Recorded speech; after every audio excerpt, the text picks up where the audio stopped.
come to our seat first, and then we will go to a lying down position.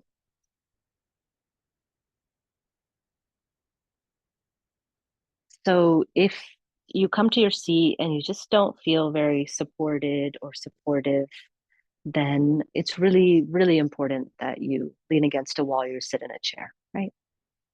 So that you don't have to hold up anything. There are moments when we do our practice, we've seen something, we've gone through something intense, and we try to do a practice to just integrate what we've experienced, and that integration comes from just getting as much of this external supports as you can, so that you don't have to hold yourself up. Right? You can just be held up. So that will kind of be a theme here today.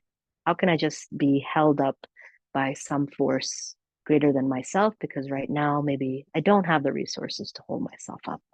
So that trustful surrender. We'll do a little meditation around that, and we'll go into a few movements and end with pranayama meditation.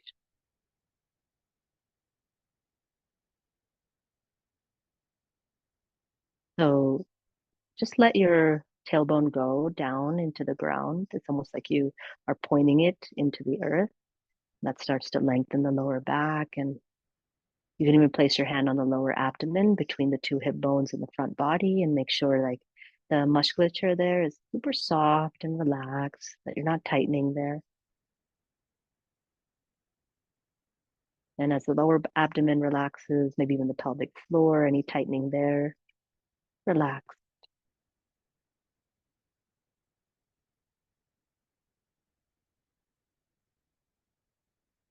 And follow that relaxation, that looseness up the spine. Maybe walk through the ribs, see how they feel.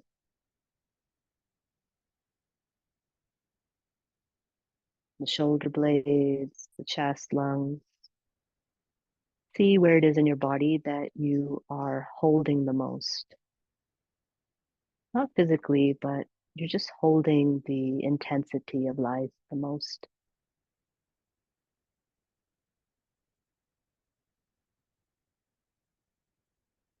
Up through the neck, the chin, the jaw, and shake out the lower jaw, blubber the lips, or stick out the tongue, open the eyes, close the eyes, just seeing if you can soften the tension in the face.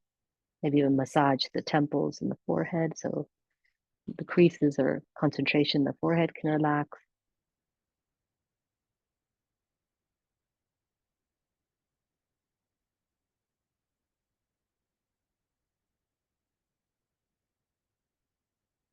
And see if there's room and energy now to have a slight lengthening of the neck spine to create a light lift, almost like your spine is hanging on this invisible hanger in the sky, being drawn up through the kind and benevolent forces of this universe. And if your hand is on your belly, you can just relax it now on your lap or the knee. Bring the thumb and the pointer finger together in Jnana Mudra. The other fingers relax.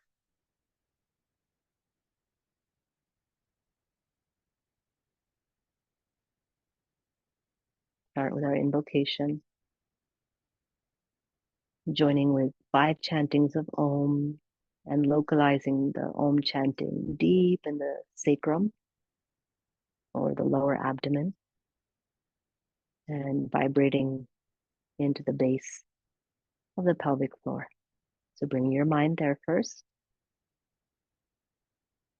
We'll begin together, but you'll continue on your own. 5 chantings of Om. Inhaling.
If it feels good to continue chanting for the next minute, go ahead and do so. Otherwise, just sit in silence, observing the vibrations in your body.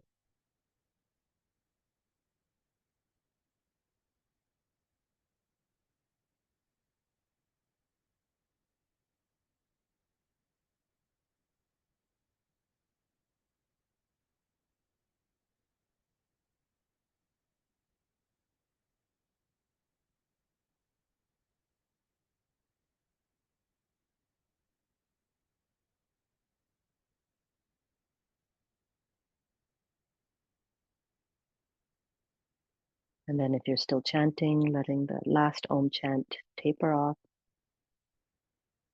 Nada yoga, the yoga of sound, of vibration, to connect us with the universal sound of peace, togetherness, safety. Now, as a mother, I really experienced that, how much Himadri calms down through the vibration of singing or humming or chanting, heart to heart, belly to belly.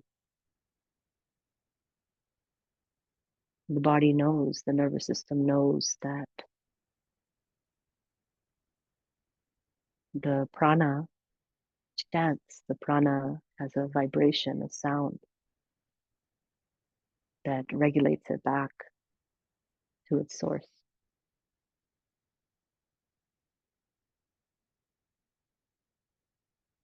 As you inhale, you can bring your palms together for our invocation. Our invocation today is a peace chant, a chant of really metta bhavana, wishing all beings free from suffering, disease, harm, wishing all beings to walk the path of their unique liberation.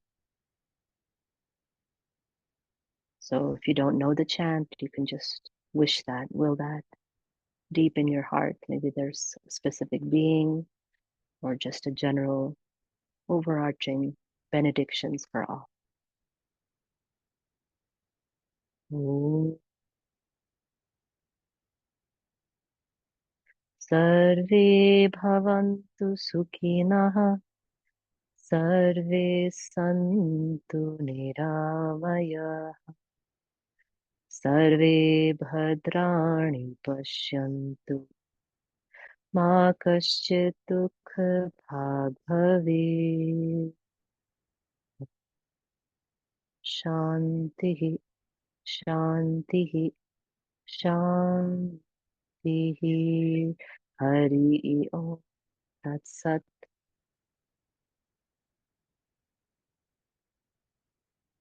Gently take your dominant hand and place it in Vishnu or Mrigi Mudra. The two peace fingers folded down. The thumb will close one nostril, ring finger will close the other nostril. The non-dominant hand is down on the lap or on the knee. Good. Now relax the shoulders back in space so you broaden the front of the collarbones, which are the physical location for the tops of the lungs.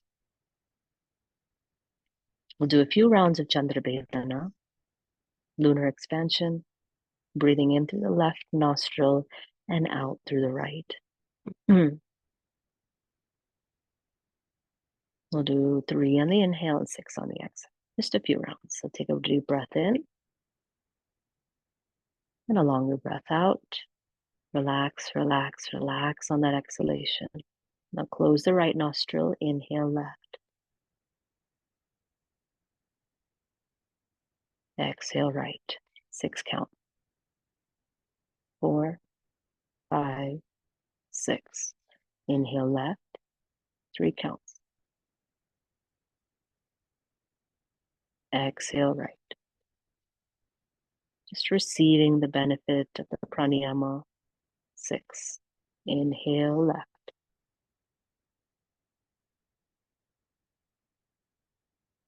And exhale right.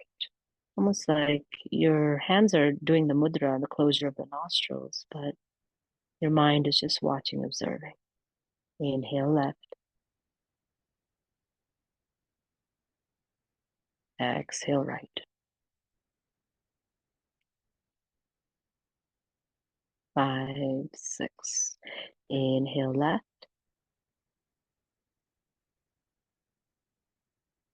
Long exhalation out the right.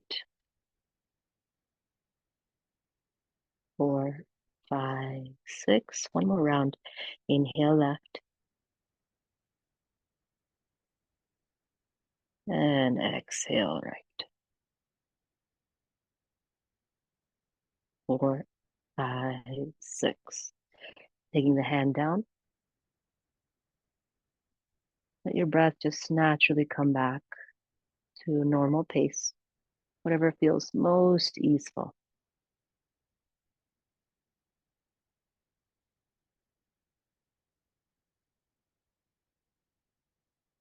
And again, 5 more chantings of Om with a focus from the pelvis down. So you might notice when you chant Om, the vibration gets deeper, the resonance is deeper than if you would focus somewhere, let's say in the heart, throat, or eyebrow center, then the pitch of Om would be much higher. Just observe the tone. As you're ready, inhale. Fix your focus in the lower body and begin.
Good.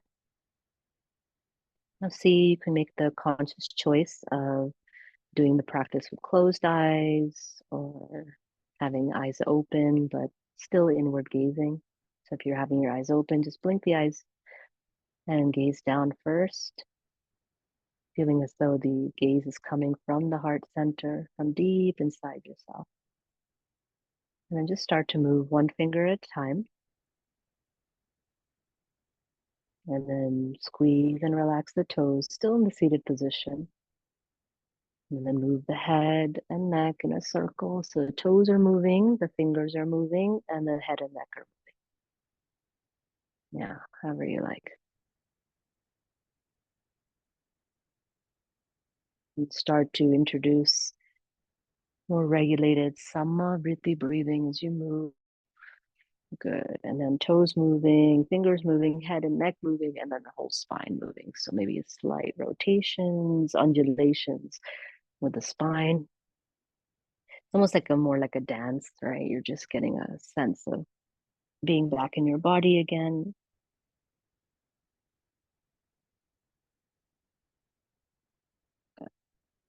And perhaps your legs are tired now, so they're just going to want to naturally stretch out. And so you can either stretch them out into a V shape or out in front of you, and then just roll the legs side to side, rotate the ankles. And once the joints feel like they are more relaxed, you'll come into Adho Mukha Svanasana, downward facing dog, just to lengthen all the limbs of the body.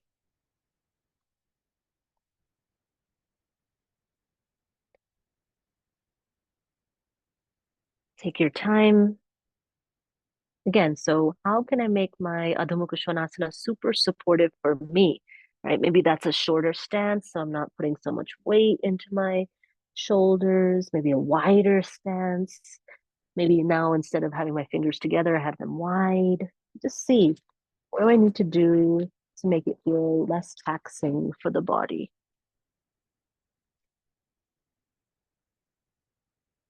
Good. And then bring energy into the backs of the knees by softly bending the knees just a few micromillimeters and then pressing the backs of the knees towards the back of the room. Right. So as you exhale, you'll release and soften the knees. And then as you inhale, you'll press the backs of the knees towards the back of the room. You will feel that energy drawing up into the tailbone as you do that. Let's do that one more time.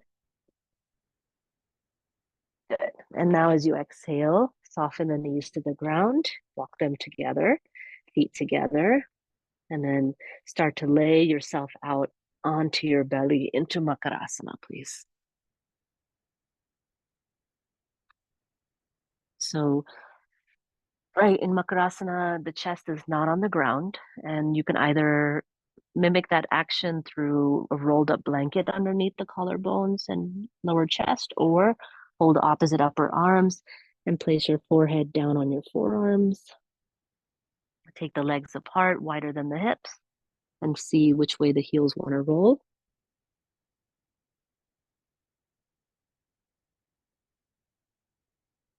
Natural breathing, and even your natural breathing will be deeper here just through the sheer connection of the belly against the earth. And today we'll practice kind of the yogic cure for an overtaxed nervous system, which is the combination of Ashwini Mudra and Mula Bandha. So the contraction of the anus and contraction of the pelvic floor. That helps to seal any imbalanced apana vayu, downward flowing energy that feels that it might be dysregulated in the nervous system. So not doing anything, just making a conscious effort to relax the lower half of the body and the openings in the lower half of the body.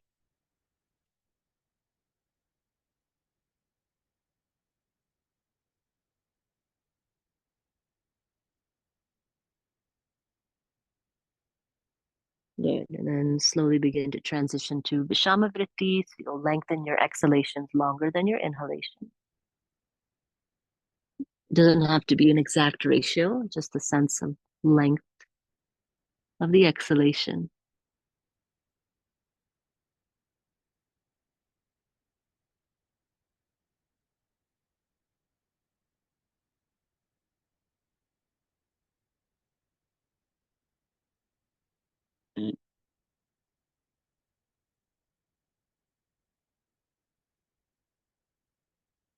And then we'll introduce the combination effect of Mula Bandha and Ashwini Mudra.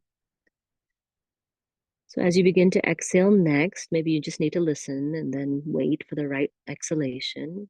Or maybe it's the next exhalation. You can begin to contract the pelvic floor and contract the anal sphincter. Maybe your buttocks also contract naturally. That's okay. If you can isolate the anal sphincter and the perineum, then do that. You might feel your belly also tighten a little bit. That's fine. Try to keep the leg joints as relaxed as possible. And as you inhale, before you inhale, you release the contraction and then breathe in. So as you exhale throughout the length of your exhalation, you'll just practice that contraction in and up. And then release the contraction and inhale naturally.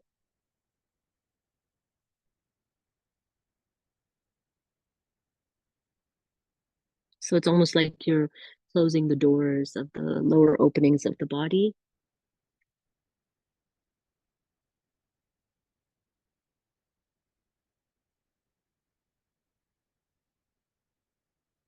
And this helps us to reground Apana Vayu back into its home and legs, feet, pelvis, buttocks.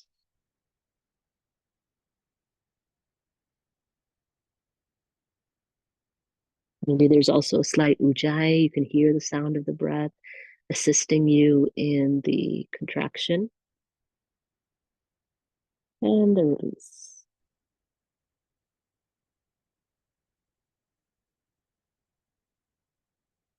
Interestingly enough, right, there were just like a few key fundamental practices that I was taught when I lived at the Himalayan Institute. One was, of course, diaphragmatic breathing and Makarasana in different postures. And then the next was this, right? Ashwini Mudra, Mula Bandha, because of the dysregulated nature of our lives and society, and also things that we have to go through and hold. You just feel like your spirit is coming back into the lower half of your body. You're re-entering your pelvic organs, you're re-entering your pelvic floor, you're re-entering your legs, your feet, your toes. Call your prana back from wherever it went. If you get tired, you just relax and breathe, and then you continue if you like, or you just stay in Makarasana. We'll be here 1 more minute.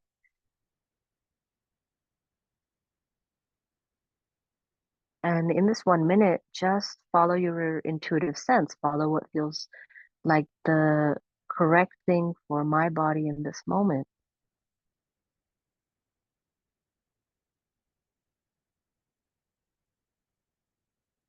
And by practicing Ashwini Mudra with the combination of Mula Bandha, you might find certain emotions arising, certain tremors, maybe certain feeling of anxiety, or maybe even the need to cry or yawn or sigh. Do that. If you need to voice, do that, right? Again, do what you need to do to release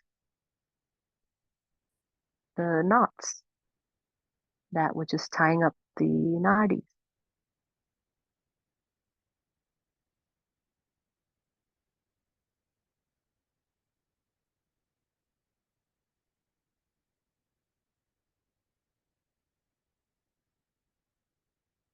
Good, right? And we'll gently transition out of Mula Bandha, Ashwini Mudra, and just back into normal Makarasana with diaphragmatic breathing.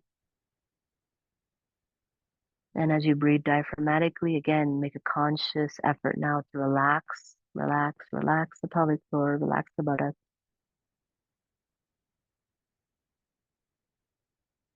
Good. And then gently walk the legs slightly closer towards one another. They don't have to be touching the inner thighs, but just closer. The toes against the ground. And as you inhale, you'll press into your forearms and transition into Makarasana B or Sphinx position, right? Again, the key here is not the most intense back bend, right? It's about the grounding of the pelvis. So you might want to bring your elbows forward of your shoulders and out to the sides more, so you can really feel that grounding effect of the front of your pelvis and the abdomen. If you like to go into normal Makarasana with the elbows underneath the shoulders and you still can feel that ground effect, then by all means do that. But here the key is not the back bend, it's the spatial connection of the front lower body to the earth.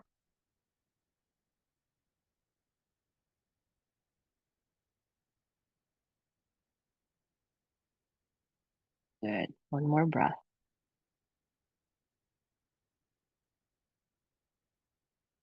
Right. Stay here and then just drop the chin down and just rock the ear to one shoulder and the ear to the other shoulder.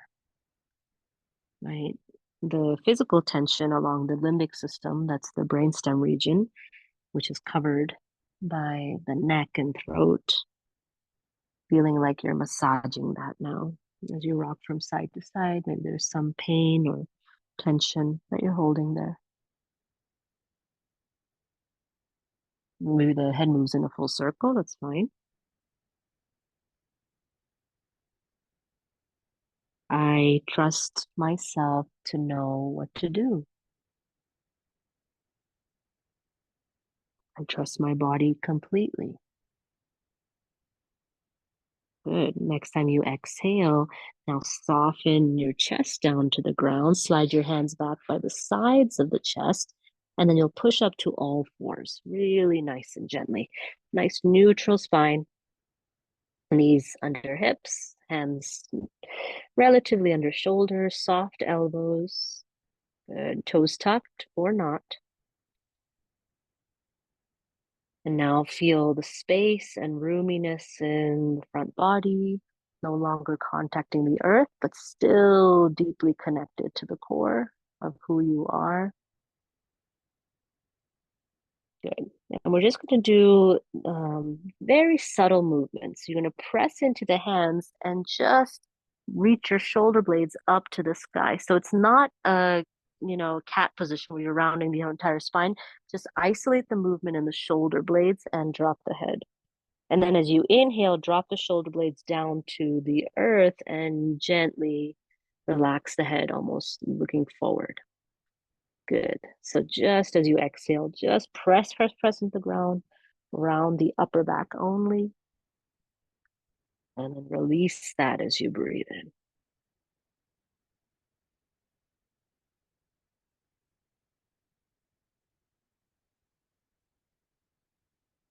Good. One more.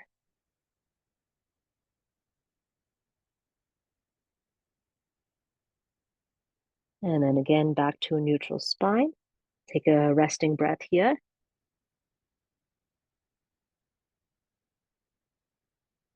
Now, as you inhale, lift the tailbone behind you, lift the chest and the face forward as you drop the belly into cow position. And then as you exhale, lightly tuck the toes and bring the hips back towards the heels, towards either child's pose or Adho Mukha Svanasana. Downward dog, you choose. So your inhales will drop the knees and bring the chest forward into your cow position. And your exhale will guide you back to child's pose or other. You choose. Do that about 5 to 10 times. So really easefully. And if you need a rest anytime in between, do that. Watch how your spine moves and unravels, any kinks, knots. Yeah, listen, listen, listen very carefully. Each of you are doing something completely different because you have a different need, a different desire, different intention rooted from your heart. And when you are ready to rest, you'll come into Balasana, maybe a cushion underneath you or a bolster underneath you, or a restorative child's pose. Otherwise, just child's pose if it's okay for your joints. You find your own way there, right? Whenever you're ready. Will be about half a minute in child's pose whenever you reach.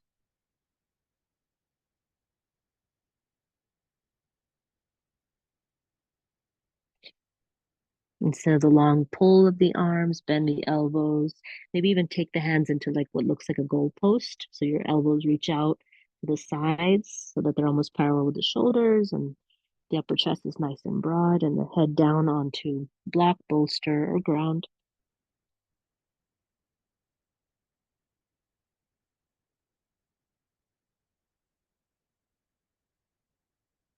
Localizing your attention now in the back of the shoulder blades, right in between them. And we'll do a few rounds of Brahmari here, humming the end of the Om with our focus in the upper back region behind the heart.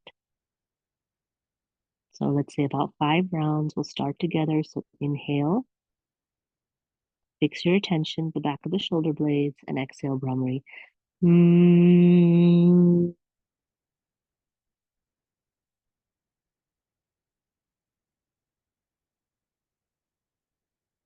Mm.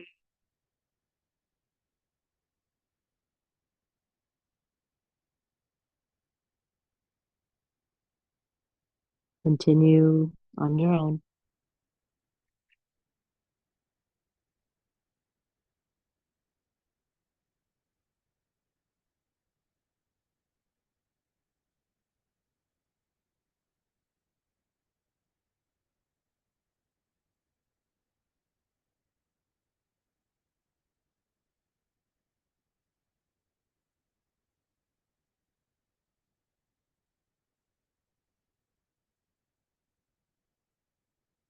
Yeah.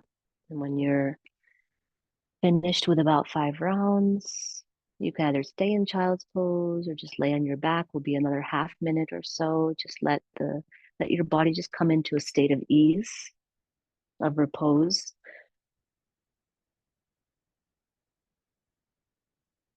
Just to rest and receive the sound. Maybe it's something else than Shavasana or child's pose, some other posture that feels good.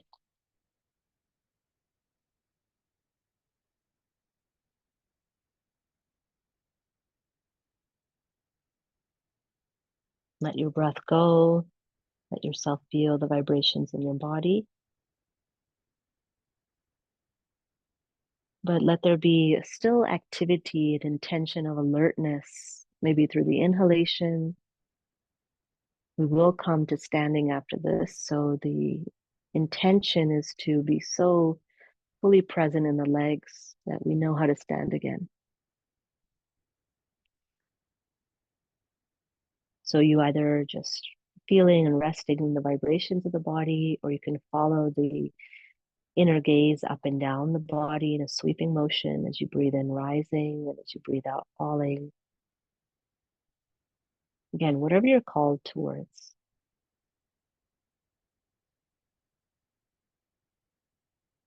So we're practicing in a way in which we regain our agency, regain our inner power, our inner knowing.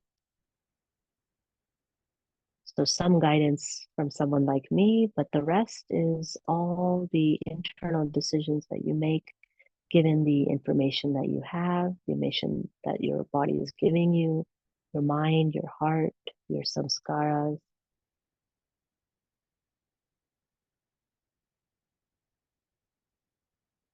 Good. Now start to deepen your breathing. Doing so, you might just want to gaze down at your chest and watch the rise and fall of your chest for a moment. And then the next time your chest rises, take the arms up overhead and bring the legs towards one another. Big stretch for the spine.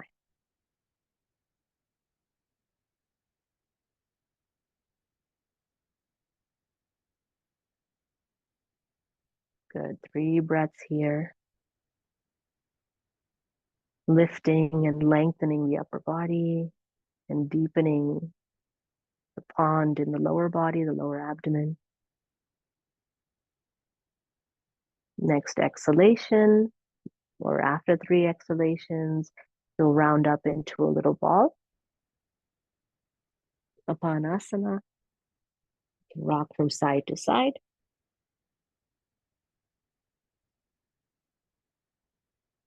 And then you'll rock eventually to one natural side and rise up to hands and knees. And then just like you're kind of learning how to walk, learning how to crawl again, you kind of like baby crawl your way up to your feet. So just forget how to stand and just like see, like I'm trying to figure it out for the first time all over again, how to stand on my own 2 feet until you finally find yourself maybe in a forward fold. You can rock there.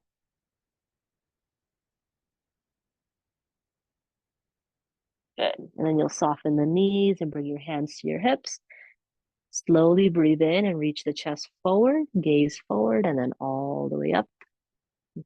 Nice and easy. Hands to the hips. Good. And then just step from side to side. So you lift one foot and then you lift the other foot and just feel the sensation of the rug or the mat underneath your feet. Yeah. So you don't even have to lift the knee. You can just rock and just lightly lift the foot off the ground. Yeah. And then eventually get back on both feet. Take your arms down. If you'd like to step the feet closer together in Tadasana, you can.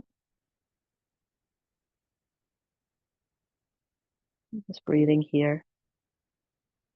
And we'll do just a very light balance exercise. It's almost like a mimicking an Ardha Chandrasana, half moon posture. So we'll again take the feet a little bit wider than the hips. Good. And then you'll inhale, take the arms wide out from the shoulders. Good. And then just again, feel the energy in the lower half of your body, that Apana Vayu supporting you, downward flowing prana into the legs. And then you'll shift over to the right foot. And as you shift over to the right foot, you'll lift the right arm up at a diagonal. And then you'll lift the left leg out at a diagonal, almost like a dance move. Good. And then continue to breathe here. Yeah. And then as you exhale, you shift back onto the left foot, and that right arm comes back out parallel. And then you shift over to the left side. Before you lift the right foot, you take the left arm up at a diagonal, and then the right leg out at diagonal. Good. And then you just do that side to side. See how your breathing paces itself. Trust your feet, trust your balance.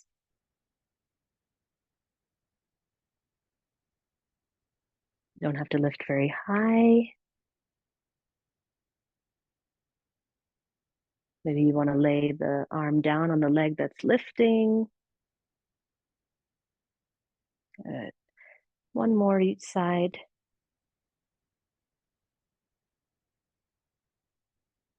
And then coming back, bring your arms down and just again, walk side to side. Good. And then walk your feet closer towards one another. Turn, if you haven't, towards the short edge of your mat. Good. Now squeeze your inner thighs together. Slide your hands down to your kneecaps and sit halfway down into Ardha Utkatasana. Palm resting on the knees and just breathing in and out here. And then continue the bend of the knees and then walk your way back to hands and knees.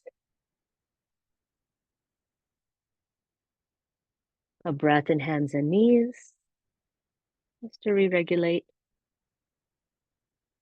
And then sit your hips back towards your heels. And before they touch, roll them off to the side and bring your legs forward. And then choose how you want to continue towards pranayama and meditation. You can sit in a chair against the wall or down on the ground with a cushion.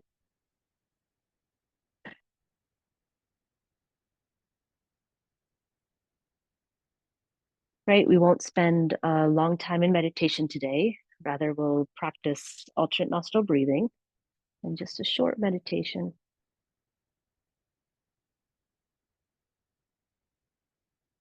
And in alternate nostril breathing, we'll do the psychic version, so not using our hands, our fingers, to close and open the nostrils, just our mind following the flow. And this can also, if you just really need to relax, this can also just be done in Shavasana. So you can lay down and just watch the flow, right? Guide the flow in the laying down position. So you choose. Okay, check that your throat feels hydrated. So you might want to swallow, lick the lips, roll the tongue around the gums, and the teeth, the backs and fronts. Gently close or dim the eyes downward. And as you do that, the chin comes in slightly, lengthening the neck spine.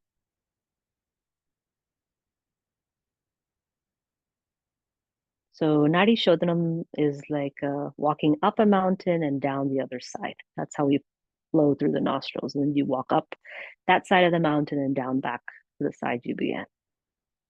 So let's start with the left nostril. So just breathe in through both nostrils and out through both. We won't have any count. We'll just follow the breath.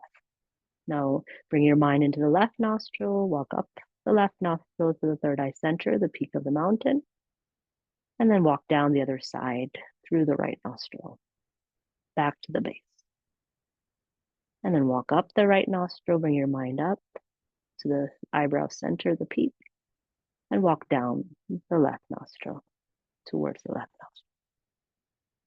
Up the left, inhale. Down the right, exhale. up the right, down the left.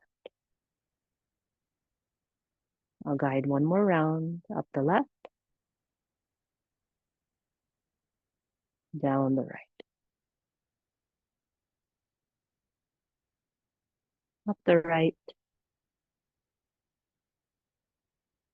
and down the left. And you just continue on your own, have that visual of the mountain, walking up the left and continuing side to side. Let your mind just flow right to left, left to right, meeting at the peak.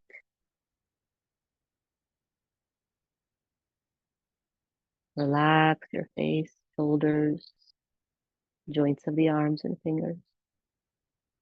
Relax your hips, knees, ankles, and toes. Adjust the pacing of your breath to what suits your needs.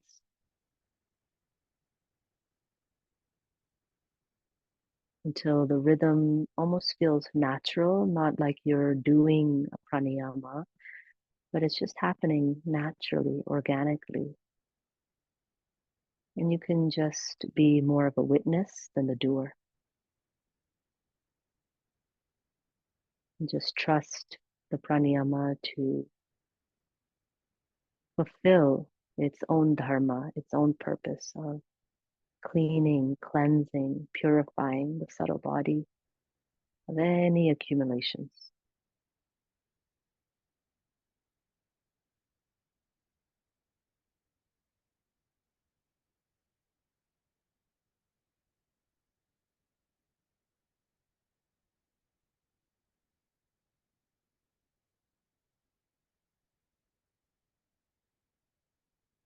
If you find that your mind lets go of the pranayama and just goes more into meditation, that's fine. Otherwise, continue for a few rounds more.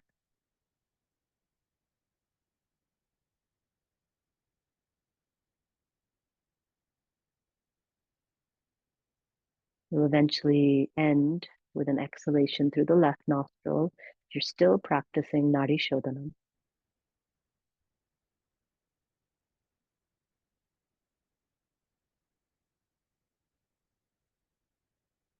And you'll pick a point of focus along the spine.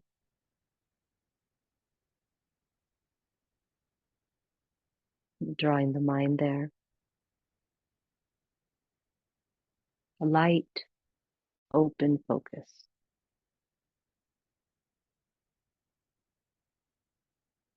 It's almost as if that's where the mind rests, but it's still experiencing the rest of the body from that resting place.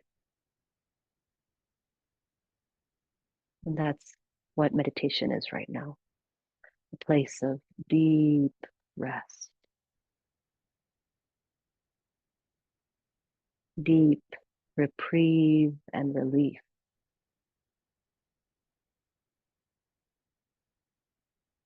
May I be free. May all beings be free.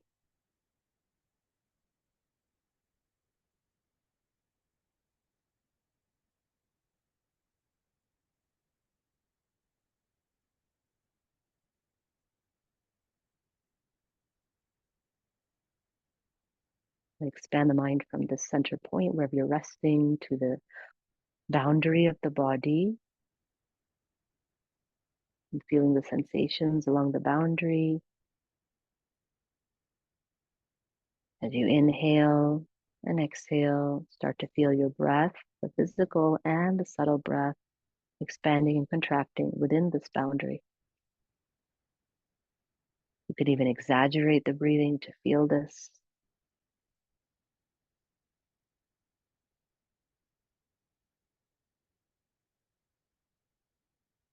Everything is okay in this moment.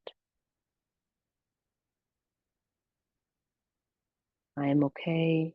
My body, my breath, my mind, my heart. Once again, reintegrated together. As you inhale, you can bring the palms together and Namaskar, bowing the head to the hands.